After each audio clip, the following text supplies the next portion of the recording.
ಯಂತ್ರಗಳು ನಮ್ದು voice clear ಇದೆ ಅಲ್ವಾ? ಡನ್. ಯಂತ್ರಗಳು. ಓಕೆ, ಯಂತ್ರಗಳನ್ನ ನಾವು ದೇವರುಗಳ ಒಂದು ವಾಸಸ್ಥಾನ ಅಂತ ಕರಿತೀವಿ. ದೇವರ ಒಂದು ವಾಸಸ್ಥಾನ. ಈ ಒಂದು ವಾಸಸ್ಥಾನದಲ್ಲಿ ಅಂದ್ರೆ ದೇವರ ಒಂದು ಯಂತ್ರಗಳ ವಾಸಸ್ಥಾನದಲ್ಲಿ ನಾವು ಎಷ್ಟು 3 ಪ್ರಕಾರದ ಯಂತ್ರಗಳನ್ನ ಕಾಣ್ತೀವಿ. ಓಕೆ, 3 ಪ್ರಕಾರದ ಯಂತ್ರಗಳನ್ನ ಕಾಣ್ತೀವಿ. ಆ ಯಂತ್ರಗಳಲ್ಲಿ ಏನೇನಿರುತ್ತೆ ಅಂದ್ರೆ ರೇಖೆಗಳಿರುತ್ತೆ. ಅಂದ್ರೆ ನೋಡಿ, ಈ ತರ ಚೌಕಾಕಾರ ರೇಖೆಯನ್ನ ಹಾಕಿ ಮಾಡಬಹುದು, ಅಥವಾ ವೃತ್ತಾಕಾರ ಹಾಕಿ ಮಾಡಬಹುದು. ಓಕೆ, ಇದೆಲ್ಲ ಚೌಕಾಕಾರ. ಓಕೆನಾ? ಹಾಗೆ ನೋಡಿ, ಈ ತರ ಮಾಡಿದಾಗ ಚೌಕಾಕಾರ ಯಂತ್ರ ಅಂತ ಹೇಳ್ತೀವಿ ನಾವು. ಇವುಗಳನ್ನ ಪೇಪರ್ ನಲ್ಲಿ ಕೂಡ ರಚನೆ ಮಾಡಬಹುದು, ಅಥವಾ ತಾಮ್ರದ ಶೀಟ್ ನಲ್ಲಿ ರಚನೆ ಮಾಡಬಹುದು, ಅಥವಾ ಭೋಜಪತ್ರದಲ್ಲಿ ಮಾಡಬಹುದು. ಇದರಲ್ಲಿ ಕೆಲವೊಂದು ಯಂತ್ರಗಳು ವೃತ್ತಾಕಾರದಲ್ಲಿ ಇರುತ್ತೆ. ಒಂದು ವೃತ್ತಾಕಾರದಲ್ಲಿ ಇರುತ್ತೆ, ಅಥವಾ ಟ್ರಯಾಂಗಲ್ ಪೋಸ್ಚರ್ ಅಲ್ಲಿ ಇರುತ್ತೆ, ಅಥವಾ ಚೌಕಾಕಾರದಲ್ಲಿ ಇರುತ್ತೆ, ಅಥವಾ ಆಯತಾಕಾರದಲ್ಲಿ ಇರುತ್ತೆ, ಅಥವಾ ಮಂಡಲಗಳ ರೂಪದಲ್ಲಿ ಇರುತ್ತೆ. ಓಕೆನಾ? ಈ 3 ಪ್ರಕಾರದ ಒಂದು ಯಂತ್ರಗಳಲ್ಲಿ ರೇಖೆಗಳು ಬರುತ್ತೆ. ರೇಖೆ ಬರುತ್ತೆ ಒಂದನೇದ್ದು. ಎರಡನೇದ್ದು ಅಂಕಗಳು. ಅಂಕ ಅಂದ್ರೆ ಸಂಖ್ಯೆ. ಓಕೆ, ಸಂಖ್ಯೆಯನ್ನ ಹೊಂದಿರುವಂತಹ ರೇಖೆ ಇದನ್ನು ಯಂತ್ರಗಳು. ಹೇಗೆ ಅಂತಂದ್ರೆ ಈ ಒಂದು ಚೌಕಾಕಾರದ ಒಂದು ಬಾಕ್ಸ್ ನಲ್ಲಿ ಸಂಖ್ಯೆಗಳನ್ನ ಬರ್ದಿದೆ ಅಲ್ವಾ, ಹೀಗೆ. ಓಕೆ, ಇನ್ನ 3ನೇ ಒಂದು ಪ್ರಕಾರ ಅಂತಂದ್ರೆ ಬೀಜ ಮಂತ್ರಗಳು. ಓಕೆ, ಬೀಜ ಮಂತ್ರ ಅಂದ್ರೆ ಇಲ್ಲಿದೆ ನೋಡಿ, ಓಂ ಅಂತ ಬರ್ದಿದೆ. ಓಕೆನಾ? ಓಂ ಅಂತ ಇದೆ. ಈ ತಾಮ್ರದ ಒಂದು ಶೀಟ್ ನಲ್ಲಿ ನಾವು ಓಂ ಅಂತ ಬರ್ದಿದೀವಿ. ಬೀಜಾಕ್ಷರ ಮಂತ್ರಗಳು ಅಂತ ಬರುತ್ತೆ. ಓಂ ಇರುತ್ತೆ, ರೀಮ್ ಇರುತ್ತೆ, ಕ್ಲೀಮ್ ಇರುತ್ತೆ, ಐಮ್ ಇರುತ್ತೆ. ಈ ತರ ಬೀಜಾಕ್ಷರ ಮಂತ್ರಗಳನ್ನು ಕೂಡ ನಾವು ಈ ಯಂತ್ರಗಳಲ್ಲಿ ಯೂಸ್ ಮಾಡ್ತೀವಿ. ಟೋಟಲ್ 3 ಪ್ರಕಾರದ ಯಂತ್ರಗಳು. ಒಂದು ಬೀಜ ಮಂತ್ರದ್ದು, ರೇಖೆ ಅಂತದ್ದು, ಮತ್ತೆ ಸಂಖ್ಯೆಗಳನ್ನ ಹೊಂದಿರುವಂತದ್ದು. ಈ 3 ಪ್ರಕಾರದ ಯಂತ್ರಗಳು. ಈ ರೇಖೆಗಳಂತಂದ್ರೆ ನಾನು ಹೇಳಿದ್ನಲ್ಲ, ವೃತ್ತಾಕಾರದಲ್ಲಿ ರೇಖೆಗಳಿರ್ಬೋದು, ಅಥವಾ ಟ್ರಯಾಂಗಲ್ ಪೋಸ್ಚರ್ ಅಲ್ಲಿ ಇರ್ಬೋದು, ಅಥವಾ ಚೌಕಾಕಾರ, ಆಯತಾಕಾರ, ಹಾಗೆ ಮಂಡಲ ಅಂದ್ರೆ ನೀವು ಶ್ರೀಯಂತ್ರವನ್ನ ನೋಡಿರ್ಬೋದು. ಕೆಲವೊಬ್ರೆಲ್ಲ ನೀವು ಬಾಗಿಲಲ್ಲಿ ರಂಗೋಲಿನಲ್ಲಿ ಹಾಕ್ತೀರಾ ನೋಡಿ, ಶ್ರೀಯಂತ್ರವನ್ನ ಕೂಡ ರಚನೆ ಮಾಡ್ತೀರಾ. ಸೊ ಹಾಗೆ ಮತ್ತೆ ಕೆಲವೊಂದು ಸ್ವಸ್ತಿಕ್ ರೂಪದಲ್ಲಿ ಕೂಡ ಇರುತ್ತೆ. ಓಕೆ, ಇದಕ್ಕೆ ಇದರದೇ ಆದಂತ ಒಂದು ಮಹತ್ವ ಇರುತ್ತೆ. ಆಯತಾಕಾರ ಮತ್ತೆ ಟ್ರಯಾಂಗಲ್ ಪೋಸ್ಟರ್ ನಲ್ಲಿ, ಹಾಗೆ ಮತ್ತೆ ಝೀರೋ ಅಂದ್ರೆ ವೃತ್ತಾಕಾರದಲ್ಲಿ ಬರುವಂತಹ ಯಂತ್ರಗಳನ್ನ ನೋಡಿದಾಗ ಎಲ್ಲವೂ ಕೂಡ 360 ಡಿಗ್ರಿ ಅಂತಾನೆ ಹೇಳ್ತೀವಿ ನಾವು. ನಮ್ಮ ಭೂಮಿ 360 ಡಿಗ್ರಿ ಇದೆ ಅಲ್ವಾ? 3 + 6 ಅಂತಂದ್ರೆ 9. ಹಾಗೆ ನಾವು ಟ್ರಯಾಂಗಲ್ ಪೋಸ್ಟರ್ ಅನ್ನು ಕೂಡ ಅದರದ್ದು ಒಂದು ಸುತ್ತಳತೆಯನ್ನ ಗಮನಿಸಿದಾಗ ಅಲ್ಲಿ ಕೂಡ 360 ಆಗುತ್ತೆ, ಅಲ್ಲಿ ಕೂಡ 9 ಅಂತ ಬರುತ್ತೆ ಕೊನೆಗೆ. ಹಾಗೆ ನಾವು ಚೌಕಾಕಾರವನ್ನು ಕೂಡ ನೀವು ಇದನ್ನ ಬೀಜಗಣಿತವನ್ನ ಕಲಿತಿರ್ತೀರಲ್ವಾ ಸ್ಕೂಲ್ ನಲ್ಲಿ, ಅದರ ಒಂದು ಅಳತೆ ನಿಮಗ್ ಗೊತ್ತಿರುತ್ತೆ. ಒಂದೊಂದು ಲೈನ್ ಅಳತೆಯನ್ನ ಕೂಡಿಸಿದಾಗ ಎಲ್ಲ ಲಾಸ್ಟಿಗೆ ಕೌಂಟ್ ಮಾಡಿದಾಗ 360 ಅಥವಾ ಏನೋ ಬರುತ್ತೆ. ಬಟ್ ಕೌಂಟಿಂಗ್ ಲಾಸ್ಟಿಗೆ 9 ಅಂತ ಬರುತ್ತೆ. ಏನಪ್ಪಾ 9 ಅಂತಂದ್ರೆ ಇದು 9 ಗ್ರಹಗಳನ್ನ ಸೂಚಿಸುತ್ತೆ. ನಮ್ಮ 9 ಗ್ರಹಗಳನ್ನ ಸೂಚಿಸುತ್ತೆ. ಹಾಗೂ ಈ ಒಂದು ಎಲ್ಲಾ ಯಂತ್ರಗಳಲ್ಲಿ ದೇವತೆ ಮತ್ತು ದೇವರುಗಳ ಒಂದು ವಾಸಸ್ಥಾನವಾಗಿದೆ. ಇವುಗಳನ್ನ ನಾವು ಏನಂತೀವಿ? ವೈದಿಕ್ ಯಂತ್ರಗಳು ಅಂತ ಕರಿತೀವಿ. ವೈದಿಕ್ ಯಂತ್ರಗಳು. ಇವು ಕೆಟ್ಟದಾದ ಯಂತ್ರಗಳಲ್ಲ, ಒಳ್ಳೆಯ ದೈವಿ ಶಕ್ತಿ ಇರುವಂತಹ ಯಂತ್ರಗಳು. ಓಕೆನಾ? ಇವುಗಳನ್ನ ನಾವೇನ್ ಮಾಡ್ತೀವಿ ಅಂತಂದ್ರೆ, ಈ ಯಂತ್ರಗಳು ಯಾಕೆ ಈ ಯಂತ್ರಗಳನ್ನ ಕಲಿತೀವಿ ಅಂತಂದ್ರೆ, ಮಾನಸಿಕವಾಗಿ ಅಥವಾ ದೈಹಿಕವಾಗಿ ನಮಗೆ ಒಂದು ಸುರಕ್ಷತೆಯನ್ನ ಕೊಡ್ಲಿಕ್ಕೆ ನಾವು ಕಲಿತೀವಿ. ಹೌದಲ್ವಾ? ಈಗ ನಮ್ಗೆ ಸಾಕಷ್ಟು ನೋವುಗಳಿರುತ್ತೆ, ಅನಾರೋಗ್ಯ ಇರುತ್ತೆ, ಅಥವಾ ಜೀವನದಲ್ಲಿ ನಾವ್ ಅನ್ಕೊಂಡಿರೋ ಕೆಲಸಗಳಾಗ್ತಾ ಇರಲ್ಲ, ಎಜುಕೇಶನ್ ಇರ್ಬೋದು, ಉದ್ಯೋಗದಲ್ಲಿರ್ಬೋದು, ಅಥವಾ ಏನೇ ಒಂದು ಸಾಧನೆ ಮಾಡ್ಬೇಕಂದ್ರೂ ಕೂಡ ಅಡೆತಡೆಗಳಿರುತ್ತೆ, ಮನೆಯಲ್ಲಿ ಕೌಟುಂಬಿಕ ಕಲಹ ಇರ್ಬೋದು. ಮನುಷ್ಯನಿಗೆ ಏನ್ ಬೇಕು ಹೇಳ್ರಿ? ಮೂಲತಃ ಒಬ್ಬ ಮನುಷ್ಯನಿಗೆ ಒಂದ್ ನಿಮಿಷ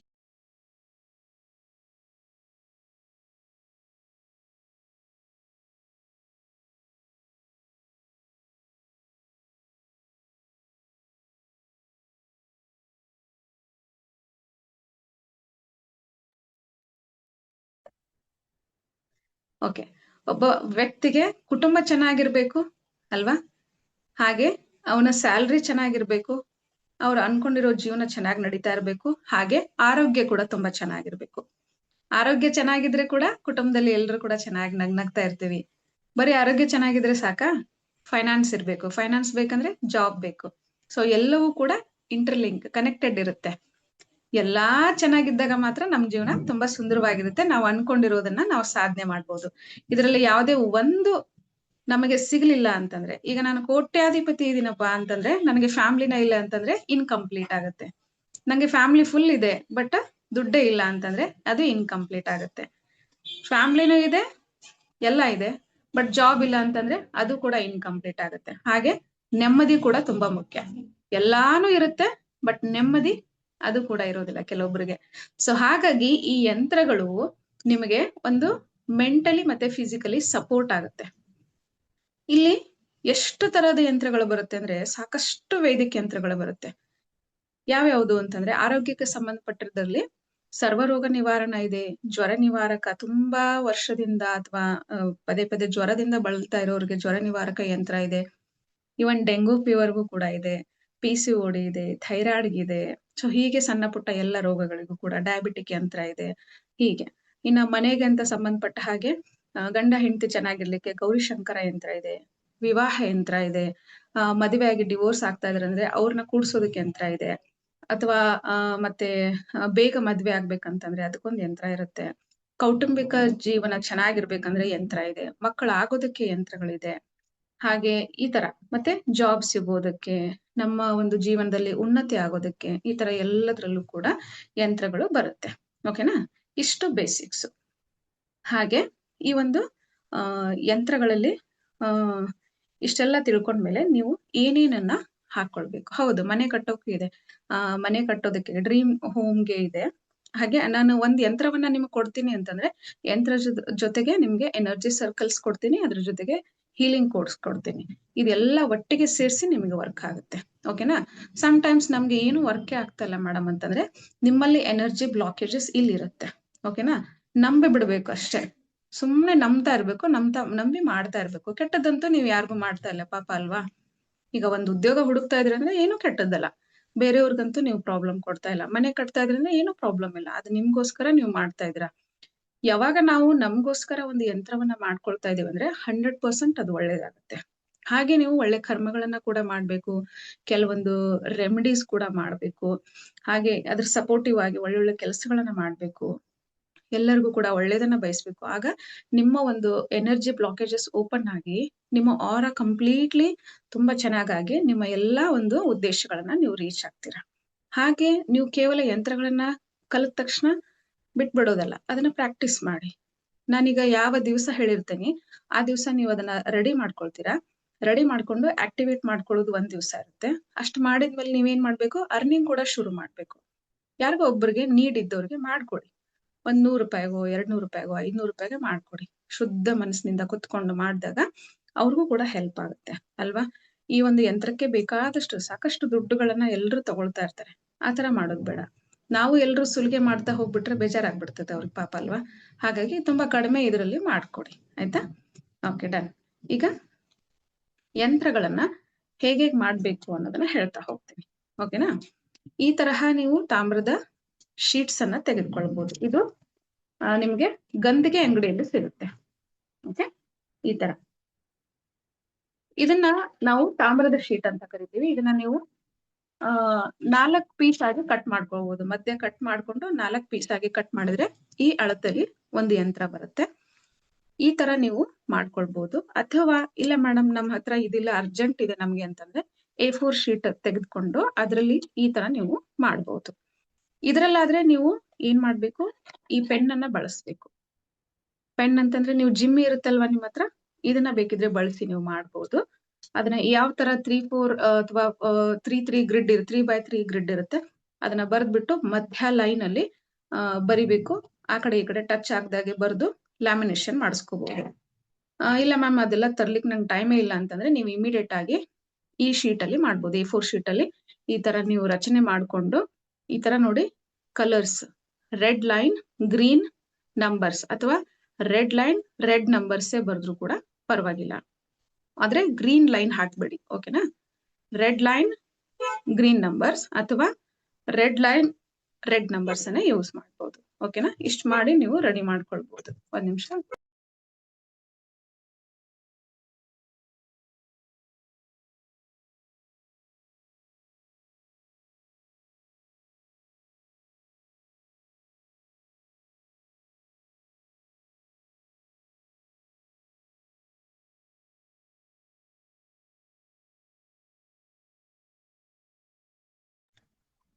ಓಕೆ. ಇನ್ನೊಂದು ಭೋಜಪತ್ರ ಅಂತ ಬರುತ್ತೆ ಗಂಧಿಗೆ ಅಂಗಡಿಯಲ್ಲಿ. ಗಂಧಿಗೆ ಅಂಗಡಿ ಅಂದ್ರೆ ಪೂಜಾ ಸಾಮಗ್ರಿಗಳನ್ನ ಕೊಡುವಂತಹ ಶಾಪ್ ನಲ್ಲಿ. ಅಲ್ಲಿ ಭೋಜಪತ್ರ ಅಂತ ಬರುತ್ತೆ. ಸ್ವಲ್ಪ ಇಷ್ಟೇ ಇರುತ್ತೆ ಅದು, ಹಂಗೆ ಎಷ್ಟಾಗ್ಲ. ಅದರಲ್ಲಿ ಬಹಳ ಅಂದ್ರೆ 2 ಮಾತ್ರ ಆಗುತ್ತೆ. ಅದು ಸ್ವಲ್ಪ ಕಷ್ಟ. ಅದು ತುಂಬಾ ಪವಿತ್ರ ಅಂತ ಭಾವಿಸ್ತಾರೆ ಎಲ್ರು ಕೂಡ. ಓಕೆ, ಮೊದ್ಲಿಂದನೂ ಕೂಡ ಅದು ಒಂದು ಮರದ ತೊಗಟೆ ಅದು. ಓಕೆನಾ? ಅದನ್ನ ಕೆತ್ತಿಬಿಟ್ಟು ನಿಮಗೆ ಕೊಡ್ತಾರೆ. ತುಂಬಾನೇ ಅದನ್ನ ಹ್ಯಾಂಡಲ್ ಮಾಡೋದು ಕೂಡ ತುಂಬಾ ಕಷ್ಟ. ಅದರ ಮೇಲೆ ನಾವು ಬರಿಬೇಕಂತಂದ್ರೆ ರಕ್ತ ಚಂದನ, ಕುಂಕುಮ ಮತ್ತೆ ಗಂಗಾಜಲ ಇದೆಲ್ಲವನ್ನು ಮಿಕ್ಸ್ ಮಾಡಿ ಅದನ್ನ ಇಂಕ್ ಮಾಡಿಕೊಂಡು ಅದನ್ನ ನವಿಲುಗರಿ ಅಥವಾ ದಾಳಿಂಬೆ ಕಡ್ಡಿಯಿಂದ ಬರೀತಾರೆ. ಅದನ್ನ ಬರದ್ಮೇಲೆ ಅದೇನಾಗುತ್ತೆ, ಇಂಕ್ ಮಾಡಿದ್ಮೇಲೆ ಅದೇನಾಗುತ್ತೆ, ಸ್ವಲ್ಪ ಡ್ರೈ ಆದ್ಮೇಲೆ ಅದು ಎಲ್ಲ ವಾಶ್ ಆಗ್ತಾ ಬರುತ್ತೆ. ನಂಬರ್ ವಿಸಿಬಲ್ ಇರಲ್ಲ, ಹೋಗ್ಬಿಡುತ್ತೆ. ಹಾಗಾಗಿ ನಾನು ಅದನ್ನ ಸಜೆಸ್ಟ್ ಮಾಡ್ತಾ ಇಲ್ಲ. ಅದನ್ನು ಬೇಕಿದ್ರೆ ಟ್ರೈ ಮಾಡ್ಬೋದು. ಇದಾಗ್ಬಿಟ್ರೆ ಏನಾಗುತ್ತೆ, ನಿಮ್ಗೆ ಈ ತರ ನೀವು ಲ್ಯಾಮಿನೇಷನ್ ಮಾಡ್ಕೊಂಡು ನಿಮ್ಮ ಹತ್ರ ಆರಾಮಾಗಿ ಕೀಪ್ ಮಾಡ್ಬೋದು. ಆಯ್ತಾ? ಇದು ಸೆಕೆಂಡ್ ಅಂದ್ರೆ ನಾವು ಯಂತ್ರಗಳಲ್ಲಿ ಫಸ್ಟ್ ಭೋಜಪತ್ರಕ್ಕೆ ಜಾಸ್ತಿ ಪ್ರಾಧಾನ್ಯತೆಯನ್ನ ಕೊಡ್ತೀವಿ. ಸೆಕೆಂಡ್ ಪ್ರಾಧಾನ್ಯತೆ ಇದಕ್ಕೆ ಕೊಡ್ತೀವಿ, ತಾಮ್ರದ ಶೀಟ್. ತುಂಬಾ ಪವಿತ್ರ. ಹಾಗೆ ಇದನ್ನ ಡಿಸ್ಪೋಸ್ ಕೂಡ ಆರಾಮಾಗಿ ಮಾಡ್ಬೋದು. 6 ತಿಂಗಳ ಅಥವಾ 1 ವರ್ಷ ಆದ್ಮೇಲೆ ಡಿಸ್ಪೋಸ್ ಕೂಡ ಆರಾಮಾಗಿ ಮಾಡ್ಬೋದು. ಹಾಗೆ ಇದು ಕೂಡ ತುಂಬಾ ಒಳ್ಳೇದು.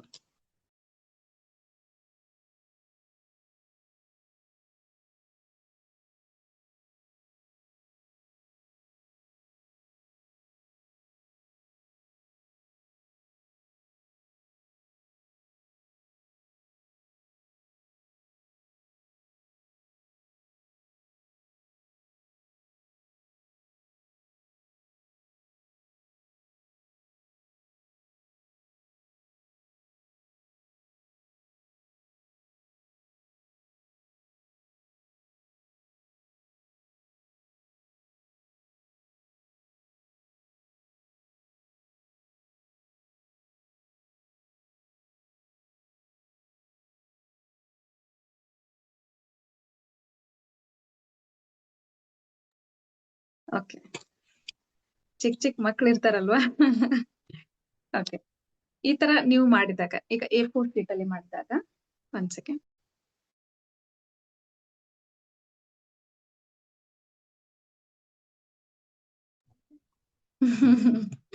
ಓಕೆ, A4 ಶೀಟ್ಸ್ ಅಲ್ಲಿ ಕೂಡ ನೀವು ಈಸಿಯಾಗಿ ತಯಾರು ಮಾಡ್ಕೊಂಡು ಈ ತರ ನೀವು ಮಾಡ್ಕೊಂಡು ಇದನ್ನ ಕಟ್ ಮಾಡ್ಬಿಟ್ಟು ವಾಪಸ್ ನೀವು ಇದನ್ನ ಲ್ಯಾಮಿನೇಷನ್ ಮಾಡಿಸ್ಕೊಳ್ಬಹುದು.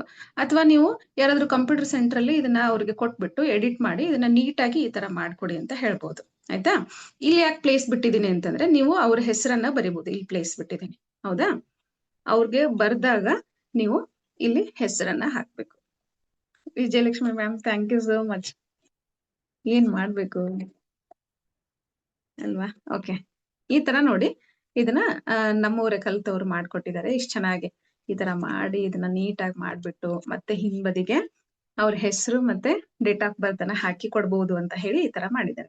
ಏನಾಗುತ್ತೆ, ನೀವು ಬರೀ ಜಸ್ಟ್ ಮಾಡಿ ಕೊಟ್ಬಿಟ್ರೆ ಅವ್ರಿಗೆ ಅದು ವೈಬ್ರೇಷನ್ ಹೋಗಲ್ಲ. ಅವ್ರದ್ದು ಇಲ್ಲಿ ಹೆಸರು ಮತ್ತೆ ಡೇಟ್ ಆಫ್ ಬರ್ತ್ ಬರ್ದಾಗ ಮಾತ್ರ ಏನಾಗುತ್ತೆ, ಅವ್ರಿಗೆ ಹೆಚ್ಚುತ್ತಾಗುತ್ತೆ. ಈಗ ನೀವು ಮಾಡ್ತಾ ಇರ್ತೀರಲ್ವಾ, ಪೂಜೆ ಮಾಡುವಾಗ ಸಂಕಲ್ಪ ಮಾಡ್ಕೊಂಡು, ನನ್ ಮಗನಿಗೆ ಈ ತರ ಆಗ್ಲಿ ದೇವ್ರಿ, ನನ್ ಗಂಡನಿಗೆ ಹುಷಾರಾಗ್ಲಿ ಅಂತ ಹೇಳಿ ನೀವು ಹೆಸರು ತಗೊಳ್ತಿರಲ್ವಾ, ಹಾಗೆ ಏನೇ ಒಂದು ಮಾಡುವಾಗೂ ಕೂಡ ನೀವ್ ಏನ್ ಮಾಡ್ಬೇಕು, ಅವ್ರ ಹೆಸರನ್ನ ತೆಗೆದುಕೊಂಡು ಸಂಕಲ್ಪವನ್ನ ಮಾಡ್ಬಿಟ್ಟು ಇದನ್ನ ಮಾಡಿ ಅವ್ರ ಹೆಸರನ್ನ ಹಾಕ್ಬೇಕು. ಓಕೆನಾ? ಆಮೇಲೆ ಮೇಡಮ್ ಹೇಳ್ಕೊಟ್ಟಿದಾರೆ ತಡೀರಿ ಅಂತ ಹೇಳಿ ಫುಲ್ ಒಂದ್ 20-30 ಮಾಡಿಡ್ಬಾರ್ದು ಯಾವಾಗ್ಲು. ಯಾಕಂದ್ರೆ ನೀವು ಮಾಡುವಾಗ ಸುಮ್ನೆ ಮಾಡ್ಬಿಡ್ತಾರೆ, ಸಂಕಲ್ಪ ಇರುದಿಲ್ಲ ಅಲ್ಲಿ. ಯಾರ ಹೆಸರು ಬೇಕು ಇದ್ ಮಾಡೋದಿರೋದಿಲ್ಲ. ಈಗ ನಾನು ಆರ್ಡರ್ ಕೊಟ್ಟೆ ಅಂತಂದ್ರೆ ಅವಾಗ ನೀವು ನನ್ನ ಹೆಸರನ್ನ ತೆಗೆದುಕೊಂಡ್ಬಿಟ್ಟು ಸಂಕಲ್ಪ ಮಾಡ್ತಾ ಮಾಡ್ತಾ ಬರೆದು ಆಕ್ಟಿವೇಟ್ ಮಾಡಿದಾಗ ಅದು ಇನ್ನೂ ವೈಬ್ರೇಷನ್ ಇರುತ್ತೆ. ನೀವು ಹೋಲ್ಸೇಲ್ ಆಗಿ ಬರುತ್ತೆ ತಡಿ ನನ್ಗೆ ಹೆಂಗಿದ್ರು ಆರ್ಡರ್ ಅಂತ ಹೇಳಿ ಸಿಕ್ಕಾಪಟ್ಟಿ ಮಾಡಿಟ್ಕೊಂಡು ಕೊಡ್ಲಿಕ್ಕೆ ಹೋಗ್ಬೇಡಿ, ಅದರಲ್ಲಿ ವೈಬ್ರೇಷನ್ ಇರಲ್ಲ. ಓಕೆನಾ? ಸೊ ಇದೊಂದು ಕೇರ್ಫುಲ್ ಆಗಿರ್ಲಿ. ಎಸ್, ನೀವು ಬಳಸಬೇಕಾದಂತದ್ದು ನಿಮಗೆ PDF ಅನ್ನ ಕಳಿಸಿದೀನಿ. ತಾಮ್ರದ ಶೀಟ್, ಯೆಲ್ಲೋ ಕಲರ್ ಶೀಟ್ ಅಥವಾ ವೈಟ್ ಕಲರ್ ಶೀಟ್ ಅನ್ನ ಭೋಜಪತ್ರವನ್ನ ಬಳಸಬಹುದು. ಪೆನ್ ಕೂಡ ಕಳಿಸಿದೀವಿ, ಯಾವ ತರ ರಚನೆ ಮಾಡ್ಬೇಕಂತ ಕೂಡ ಕಳಿಸಿದೀವಿ. ಓಕೆನಾ? ಇಷ್ಟು ನಿಮ್ಗೆ ಅರ್ಥ ಆಯ್ತಲ್ವಾ? ಡನ್. ಏನು ಬಿಟ್ಟಿಲ್ಲ ಅಲ್ವಾ ನಾನೀಗ? ಓಕೆ. ಇನ್ನೊಂದು ಏನಂತಂದ್ರೆ ಇಂಪಾರ್ಟೆಂಟ್, ಯಂತ್ರವನ್ನ ಮಾಡುವಾಗ ಕುಳಿತುಕೊಳ್ಳುವಂತಹ ಆಸನಗಳು ಇರ್ಬೋದು, ಅಥವಾ ಪಾವಿತ್ರತೆ ಅಂತ ಹೇಳ್ತೀವಿ ನಾವು. ಹೌದಾ? ಹೇಗೆ ನಾವು ಪೂಜಾ ಒಂದು ಇದನ್ನ ಮಾಡುವಾಗ, ಹೋಮ ಹವನ ಮಾಡುವಾಗ ಹೇಗೆ ಪವಿತ್ರವನ್ನ ಮೇಂಟೈನ್ ಮಾಡ್ತೀವಿ, ಅದೇ ತರಹ ಶುದ್ಧವಾದ ಮಡಿಯ ಬಟ್ಟೆಯನ್ನ ಉಟ್ಕೊಳ್ಬೇಕು ಸ್ನಾನ ಮಾಡಿ. ಆಮೇಲೆ ದೇವರ ಮನೆಯನ್ನ ಸ್ವಚ್ಛಗೊಳಿಸಿರ್ಬೇಕು, ಅಲ್ಲಿ ನೀಟಾಗಿ ಕುತ್ಕೊಳ್ಬೇಕು. ನಾವೇನು ಮಂತ್ರಗಳನ್ನ ಹೇಳಿದೀವಿ ಆ ಮಂತ್ರಗಳನ್ನ ಹೇಳ್ತಾ ನೀವು ಅವುಗಳನ್ನ ಸಿದ್ಧಿ ಮಾಡ್ಕೊಳ್ಬೇಕು. ಹಾಗೆ ಯಾವ ಹೋರಾ ಟೈಮಲ್ಲಿ ಹೇಳಿದೀವಿ ಅದೇ ಹೋರಾ ಟೈಮಲ್ಲಿ ಈ ಯಂತ್ರಗಳನ್ನ ತಾಮ್ರದ ಶೀಟ್ ನಲ್ಲಿ ಬರೆದ್ಬಿಟ್ಟು ಆಕ್ಟಿವೇಟ್ ಮಾಡ್ಕೊಳ್ಬೇಕು. ಆಮೇಲೆ ಯಾರಾದ್ರೂ ಮುಟ್ಟ ಆಗುವರು ಇದ್ರೆ ಅಥವಾ ಆದ್ಮೇಲೆ ಅಂದ್ರೆ 5 ದಿವಸನಾದ್ರೂ ತಗೊಳ್ಬೇಕು. ಆಯ್ತಾ? ಮುಟ್ಟಾದವರು ಮಾಡೋ ಹಾಗಿಲ್ಲ, ಪೀರಿಯಡ್ಸ್ ಟೈಮಲ್ಲಂತೂ ಮಾಡೋ ಹಾಗಿಲ್ಲ. ಪೀರಿಯಡ್ಸ್ ಆದ್ಮೇಲೆ, ಶುದ್ಧ ಆದ್ಮೇಲೆ ಮಾಡ್ಬೇಕು. ಹಾಗೆ ಆ ಟೈಮಲ್ಲಿ ಯಂತ್ರಗಳನ್ನ ಟಚ್ ಮಾಡಬಾರ್ದು. ಇದು ರೂಲ್ಸ್. ಓಕೆನಾ? ಆಮೇಲೆ ಕೆಲವು ಯಂತ್ರಗಳನ್ನ, ಈಗ ನಾನು ಕೊಡುವಂತಹ ಉದ್ಯೋಗ ಯಂತ್ರವನ್ನ ನೀವು ಪಾಕೆಟ್ ನಲ್ಲಾದ್ರೂ ಇಟ್ಕೊಳ್ಬಹುದು, ನಿಮ್ಮ ಬೆಡ್ರೂಮ್ ಅಲ್ಲಿ ಬೆಡ್ ಕೆಳಗಾದ್ರೂ ಇಟ್ಕೊಳ್ಬಹುದು, ಅಥವಾ ನೀವು ಕುತ್ಕೊಳ್ಳುವಂತ ಟೇಬಲ್ ಕಡೆ ಆದ್ರೂ ಇಟ್ಕೊಳ್ಬಹುದು. ಆದ್ರೆ ಕೆಲವು ಯಂತ್ರಗಳು, ಶ್ರೀಯಂತ್ರ, ಕುಬೇರ ಯಂತ್ರ, ಇಂಥದ್ದು ದೇವರ ಒಂದು ಯಂತ್ರಗಳನ್ನ ನಾವು ಎಲ್ಲಿಡ್ಬೇಕಂದ್ರೆ ದೇವ್ರ ಮನೆಯಲ್ಲೇ ಇಡ್ಬೇಕಾಗ್ತದೆ. ಓಕೆನಾ? ಸೊ ಇದು ಒಂದಷ್ಟು. ಓಕೆನಾ? ಇಷ್ಟಂತೂ ಆಯ್ತು. ಕುಳಿತುಕೊಳ್ಳುವಂತ ಆಸನ ಯಾವ್ದಾದ್ರು ಆಸನದ ಮೇಲೆ ಕುಳಿತುಕೊಳ್ಬಹುದು, ಬಟ್ ಕೆಳಗಡೆ ಒಂದು ಚಾಪೆ ಅಂತ ಹೇಳ್ತೀವಲ್ವಾ, ಅದನ್ನ ಹಾಕೊಂಡೆ ಕುತ್ಕೊಳ್ಬೇಕು. ಮನಸ್ಸು ತುಂಬಾನೇ ಶುಚಿಯಾಗಿರ್ಬೇಕು, ಯಾರ ಬಗ್ಗೆನೂ ವಿಚಾರ ಮಾಡ್ಬಾರ್ದು. 0 ಸ್ಟೇಟಿಗೆ ಹೋಗ್ಬಿಡ್ಬೇಕು ನೀವು. ಕಂಪ್ಲೀಟ್ಲಿ ಜ್ಞಾನ ಮುದ್ರೆಯಲ್ಲಿ ಕುತ್ಕೊಂಡು ಈಗ ಇನ್ನೇನ್ ಹೋರಾ ಮುಹೂರ್ತ ಸ್ಟಾರ್ಟ್ ಆಗುತ್ತೆ. ಇನ್ನೇನ್ ಹೋರಾ ಮುಹೂರ್ತ ಸ್ಟಾರ್ಟ್ ಆಗುತ್ತೆ ಅಂದ್ರೆ ಒಂದು 10-15 ನಿಮಿಷಗಳ ಕಾಲ ನೀವು ಶುದ್ಧವಾಗಿ ಬಂದ್ ಕುತ್ಕೊಂಡು, ಯಾರು ಇಲ್ದಾಗ ಮಾಡಿ. ಮನೆಯಲ್ಲಿ ಎಲ್ಲರೂ ಇದ್ರೆ ಡಿಸ್ಟರ್ಬೆನ್ಸ್ ಜಾಸ್ತಿ ಇರುತ್ತೆ. ಹೌದಾ? ಎಲ್ಲರನ್ನು ಕಳ್ಸಿದ್ಮೇಲೆ ಶಾಂತವಾಗಿ ಒಂದು ಮೆಡಿಟೇಷನ್ ಮಾಡ್ಕೊಂಡು ಆರಾಮಾಗಿ ಕೂಲ್ ಆಗಿ ನಂತರ ನೀವೇನ್ ಮಾಡ್ಬೇಕು, ಆ ಮಂತ್ರಗಳನ್ನ ಹೇಳ್ಕೊಂಡು ಮನಸ್ಸನ್ನ ಶುದ್ಧವಾಗಿಟ್ಕೊಂಡು 1-2 ಮಂತ್ರಗಳ ಜಪ ಮಾಡಿ 0 ಸ್ಟೇಟಸ್ಗೆ ಹೋಗಿ, ನಂತರ ಯಾರು ಕೊಟ್ಟಿದ್ದಾರೆ ಅವ್ರಿಗೆ ಒಳ್ಳೇದಾಗ್ಲಿ, ನಿಮ್ ಮಗಂಗಿರ್ಬೋದು ಅಥವಾ ನಿಮ್ಮ ಹಸ್ಬೆಂಡ್ ಇರ್ಬೋದು, ಯಾರಿಗೂ ಇರ್ಬೋದು, ಅದನ್ನ ನೀಟಾಗಿ ಖುಷಿಯಿಂದ ಮಾಡ್ಕೊಡಿ. ಇದೇ ನಮ್ಗೆ ಸಕ್ಸಸ್ ಆಗೋದು. ಯಾಕಂದ್ರೆ ಪ್ರತಿಯೊಂದು ತಾಯಿಯಲ್ಲಿ, ಪ್ರತಿಯೊಂದು ಹೆಣ್ಣಿನಲ್ಲಿ, ಪ್ರತಿಯೊಬ್ಬರಲ್ಲೂ ಕೂಡ ನಿಮ್ಗೆ ದೈವಿಕ ಶಕ್ತಿ ಇದ್ದೇ ಇರುತ್ತೆ. ಹೌದಾ? ಕಂಪ್ಲೀಟ್ ಇದ್ದೇ ಇರುತ್ತೆ. ಇಲ್ಲಾಂದ್ರೆ ಪ್ರೇಯರ್ಸ್ ವರ್ಕ್ ಆಗ್ತಿರ್ಲಿಲ್ಲ. ಹೌದಾ ತಾನೆ? ಸುಮಾರು ಜನ ಡಾಕ್ಟರ್ಸ್ ಹೇಳ್ತಾರೆ, ಇನ್ನೇನಿಲ್ಲಪ್ಪ ನಮ್ದು ಎಲ್ಲಾ ದೇವ್ರಿಗೆ ಬಿಟ್ಟಿದ್ದು, ನೀವು ಪ್ರೇ ಮಾಡಿ ಅಂತ ಹೇಳ್ತಾರೆ. ಹೌದಾನೆ? ಅಂದ್ರೆ ಏನೋ ಒಂದು ದೈವಿಕ ಶಕ್ತಿ ಇದೆ, ಯಂತ್ರಗಳಲ್ಲೂ ಕೂಡ ಒಂದು ದೈವಿಕ ಶಕ್ತಿ ಇದೆ ಅಂತ ಹೇಳ್ತೀವಿ. ಓಕೆನಾ? Thank you so much. ಈಗ ಏನ್ ಮಾಡೋಣ, ಡಾಕ್ಯುಮೆಂಟ್ ಅನ್ನ ಶೇರ್ ಮಾಡ್ತೀನಿ. ಸರ್ ರೆಕಾರ್ಡಿಂಗ್ ಸ್ಟಾಪ್ ಮಾಡಿ. Yes, ma'am.